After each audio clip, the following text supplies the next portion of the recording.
Pernah tak rasa macam hidup ni asyik ditimpa musibah, macam ada sumpahan yang tak habis-habis mengejar kita. Setiap kali cuba bangun, pasti akan jatuh lagi.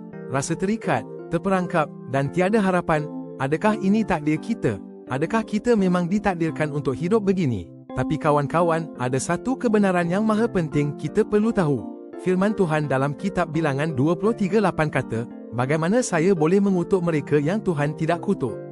Ini janji yang kuat. Tuhan kita, Dia sendiri melindungi kita. Kalau Tuhan tak benarkan, tiada siapa pun, tak kira sesiapa, boleh celakakan atau sumpahkan hidup kita. Ya, hidup kita yang berharga ini, ianya sentiasa dalam genggaman tangan Tuhan. Tak ada satu kuasa pun di dunia ni yang boleh rampas atau ganggu apa yang Dia sudah berikan. Jadi, kalau anda sedang berdepan cabaran, ingatlah, Tuhan dah berkat anda. Berjalanlah dengan yakin, sebab kasih dan perlindungannya sentiasa bersama kita. Amin.